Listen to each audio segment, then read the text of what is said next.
सांगली महापालिकेसमोर असलेल्या 1 नंबर चौकात धोकादायक अवस्थेत उभ्या असलेल्या वृक्षामुळे मोठी दुर्घटना घडण्याची शक्यता निर्माण झाली आहे।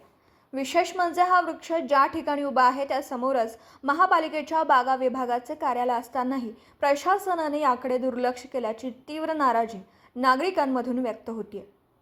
सदर वृक्ष कोसळण्याच्या अवस्थेत असून त्या ठिकाणी दररोज मोठ्या प्रमाणात 2 व्हीलर आणि 4 व्हीलर वाहनांचं पार्किंग केलं जातं। त्यामुळे हा वृक्ष कोसळल्यास मोठं आर्थिक नुकसान होण्याबरोबरच नागरिकांच्या जीवितालाही धोका निर्माण होऊ शकतो। स्थानिक नागरिकांनी अनेकदा याबाबत लक्ष वेधण्याचा प्रयत्न केला असतानाही अद्याप महापालिका प्रशासनाने कोणतीही ठोस कार्यवाही केलेली नाही।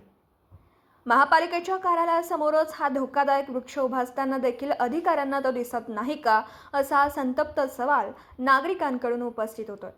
उद्या जर एखादी मोठी दुर्घटना घडली आणि एखाद्या वाहनावर किंवा नागरिकावर हे झाड कोसळलं तर त्याची संपूर्ण जबाबदारी महापालिका प्रशासनावरच राहील, अशी संतप्त प्रतिक्रिया नागरिकांनी व्यक्त केली।